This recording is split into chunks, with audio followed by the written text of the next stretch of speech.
ఇప్పుడు ఆ జైలు ఈ జైలు తిరిగి మొన్న బెయిల్ మీద వెళ్ళి మళ్ళీ వెనక్కి రాకుండా నానాయాశాలు మాట్లాడి అప్పట్లో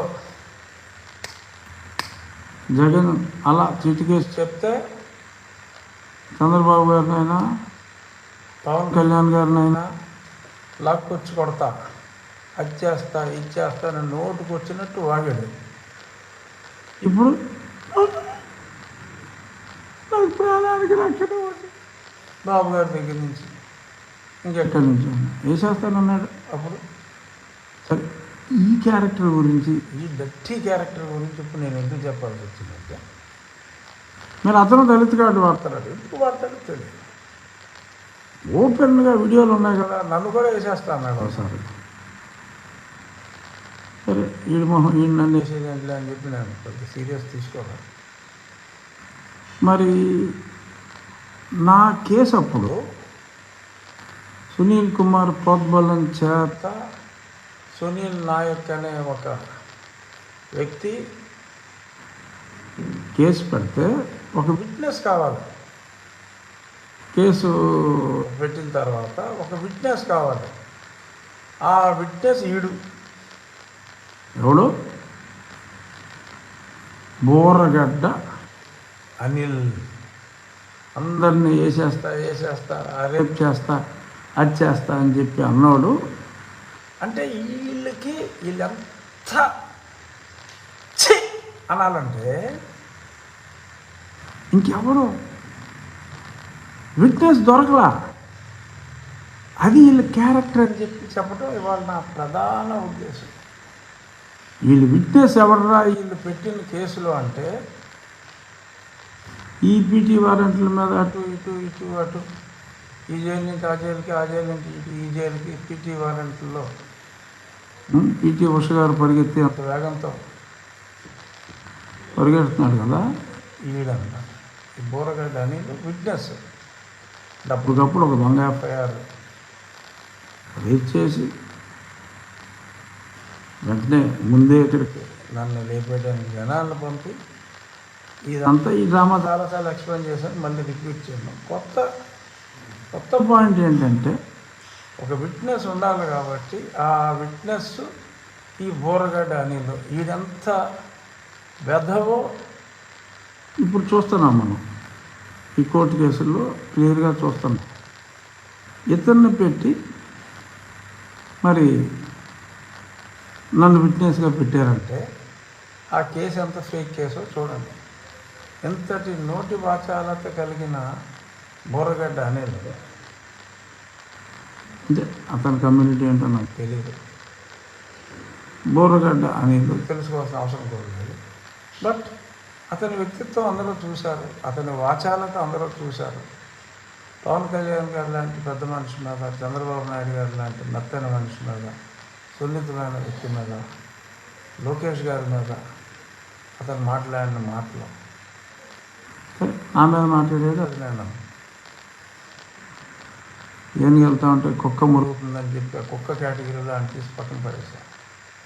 కానీ వాడే విట్నెస్ అంట. నేను షాప్లో ఖాళీ సమయాల్లో ఎప్పుడైనా చూసేటప్పుడు దీంట్లో ఏదో అనిల్ అని ఉన్నట్టు ఇక్కడ అంటే అనిల్ అనే క్యారెక్టర్ విట్నెస్. సో వీళ్ళందరూ చేసిన కుట్రల్లో, కలిసి చేసిన కుట్రలో భాగంగా సరే నన్ను అలాగా దారుణంగా హింసించారు. అది నేను వదలకుండా పోరాడుతున్నా. ఎందుకంటే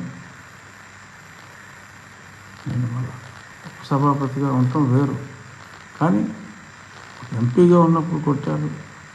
ఇప్పుడు ఉపసభాపతిగా ఉండి కూడా నాకు నేను న్యాయం చేసుకోకపోతే వ్యవస్థల మీద ప్రజలందరికీ నమ్మకం పోతుంది. కాబట్టి నా ప్రయత్నం నేను చేస్తున్నాను. నూతన ప్రభుత్వం కూడా ఏదో నా కోసమని కాదు, కానీ జనరల్గా చక్కటి ప్రభుత్వం కనుక తప్పు జరిగిన దాన్ని ఎలాగ సరిచేయాలి, నిజాలు బయటికి రావాలి అని అందరికీ ఎలా చేస్తున్నారో నాకు అలాగే చేస్తున్నారు తప్ప నాకేదో నేనేదో ఎమ్మెల్యేని సరే మనం 3-4 క్రితం ఉపసభాపతి అయ్యాననుకోండి, ఉపసభాపతిను కాదు, ప్రభుత్వం నిష్పక్షపాతంగా వ్యవహరిస్తాను. ఓకే, ప్రభుత్వం మరి అత్యంత వేగంగా అంటే ప్రొసీజర్స్ సిస్టమ్స్ ఉంటాయి కాబట్టి నడుస్తుంది, కేసు నడుస్తుంది, డెఫినెట్గా న్యాయం జరుగుతుంది. కానీ కొంతమంది బాబోయ్ సునీల్ అమాయకులు, అమ్మో దళితుల మీద ఇలా కేసులు పెడతారా అని అనవసరంగా అన్యోన్యంగా ఉంటున్న వారి మధ్యన అక్కర్లేని కార్డు తీసి కొన్ని వర్గాల వారిని రెచ్చగొట్టాలని చూస్తున్నారు. కాబట్టి వాళ్ళు ఏదో తెలియక నిజంగానే ఈ పివి సునీల్ కుమార్ని మహానుభావుడని పాపం ఆర్ఎస్ ప్రవీణ్ కుమార్ కూడా భ్రమించినట్టు ఇంకా చాలామంది ఇక్కడ భ్రమించి ఉండి అనుకుంటారని చెప్పి నేను ఈ తులసిబాబు వ్యవహారం, ఇంకో లాయర్కి ఇచ్చిన 52 లక్షల వ్యవహారం, లాయర్ పేరుతో ఇచ్చిన వ్యవహారం, మరి 75 లక్షలు 9 లాజిక్ టెక్నాలజీస్ మీద ఒక దొంగ అకౌంట్ ఓపెన్ చేసిన వ్యవహారం అన్ని ఎవిడెన్స్ లేదు. అలాగే మరి అగ్రిగోల్డ్ శాటిలైట్ మ్యాప్స్తో సహా చేసిన వ్యవహారం నాకు వెళ్ళిపోయినాడు పొడిచేదంటే కుదరదమ్మా. నువ్వే ఉన్నావు మా అప్పుడు అన్ని వివరాలు అందరికీ తెలుసు. అగ్రిగోల్డ్ వాళ్ళు అడిగినా వాళ్ళు కళ్ళ ఎదురుగుండా కొట్టుకుపోతా ఉన్నా, కంప్లైంట్ ఇచ్చినా కూడా ఏమీ చేయలేని పరిస్థితి. So everybody knows everything. Enquiry going on. 17A clearance ఇచ్చారు. తప్పు చేస్తే రాజైనా, కమ్మైనా, రెడ్డి అయినా, దళితుడైనా ఒక్కటే.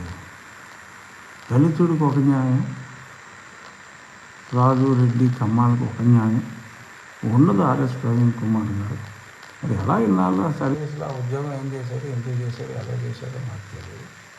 కులాన్ని బట్టి న్యాయం ఉంటుందండి. ఎందుకు అలాంటి మాటలు? సో దయచేసి మీ వాచాలత, ట్వీట్లు, పైగా జంబూకుడి అత్యోదంతం, జంబూక వధ అని కూడా మీ ట్వీట్లో మాట్లాడారు. సరే, జంబూకుడు కథ అనేది చూడండి అని ఇంటర్పోలేషన్ అయినా జరిగిందో జరగలేదో తెలియని ఒక కథ రామాయణంలోని ఉత్తరాఖండలోని ఒక కథను తీసుకొచ్చి ఇప్పుడు ఇలాంటి అవినీతి ఆఫీసర్ని అతను చేసిన తప్పుల్ని రెడ్ హ్యాండెడ్గా ఇచ్చి దాని మీద యాక్షన్ తీసుకుంటూ ఉంటే ఒక కల్పిత గాథను పోస్ట్ రామాయణం, వాల్మీకి రామాయణంలో లేని ప్రాచుర్యంలో ఉన్న ఒక కల్పిత గాథ అయిన ఆ జంబూక వధని ఇంతటి అవినీతి అధికారి మీద సాక్ష్యాధారాలతో ఇస్తే ఆ చేస్తున్న ఆ ఎంక్వైరీని జంబూకుని శ్రీరాముని చేతిలో మరణించాడని చెప్పబడుతున్న జంబూకుని వధ గురించి మీరు మాట్లాడటం చాలా జుగుప్సాకరంగా, అసహ్యంగా, దరిద్రంగా ఉందండి. ప్రవీణ్ కుమార్ గారు దయచేసి ఎందుకుందో ఇంకా మీ మీద అంటే మీకన్నా ఎటువంటి బ్యాడ్ క్యారెక్టర్ని చూసి మరి ఆ గౌరవం ఉందా, మరి లేకపోతే నిజంగానే మీరు అర్హులో నాకు తెలియదు, కానీ మీరంటే నాకు గౌరవం ఉంది. ఇంకా దయచేసి ఇటువంటి వారి నుంచి దూరంగా ఉంటే మీకు గౌరవంగా ఉంటుందని చెప్పి సవినయంగా మనవి చేసుకుంటూ దుష్టులకి దూరంగా ఉండండి. మీరు ఎన్ని ఉడతూపులు ఊపినా you can't save let us see. ఇక ముగించే ముందు తులసిబాబు గురించి మరి ఆయన హైకోర్టుకి వెళ్ళాడు, లోవర్ కోర్టుకి వెళ్ళకుండా పని చేసుకోమన్నారు. మళ్ళీ లోవర్ కోర్టుకి వెళ్ళాడు, పని చేసుకోమన్నారు. మళ్ళీ హైకోర్టుకు వస్తున్నారు ఆయన, చూద్దాం. ఇక రేపు మరి అప్పుడు తప్పుడు రిపోర్టులు, దొంగ రిపోర్టులు ఇచ్చిన డాక్టర్ ప్రభావతి గారు మరి ఆవిడని గతంలో 4-5 నోటీసులు ఇస్తే కూడా వారు రాలేదు. సుప్రీంకోర్టులో టెంపరీగా మళ్ళీ విచారణ వచ్చే వరకు బెయిల్ అంటే అటుక్కడ నెక్స్ట్ డే వచ్చారు. సో దీన్ని బట్టి ఆవిడ కావాలని అవాయిడ్ చేసినట్టుగా కోఆపరేట్ చేయలేదని మరి అర్థమైంది. చూద్దాం రేపు ఐటెం నెంబర్ 9 సుప్రీంకోర్టులో ఒక పర్టికులర్ బెంచ్లో, లాస్ట్ టైం వచ్చిన బెంచ్లోనే చూద్దాం ఆవిడ అబద్ధాలని విశ్వసిస్తారా, నిజాలని విశ్వసిస్తారా, చూద్దాం ఏమవుతుందో. రేపు మధ్యాహ్నం కల్లా బహుశా పేపర్లో వస్తుంది. మరి ఆవిడ మాయ మాటలు విశ్వసిస్తారని నేనైతే అనుకోవటం లేదు. చూద్దాం ఏమవుతుందో. బట్ ఈలోపు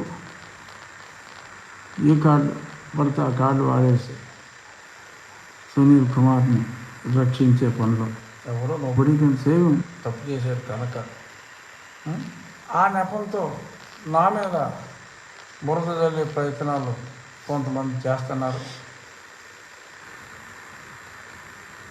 ఉపయోగం ఉండదు. Thank you.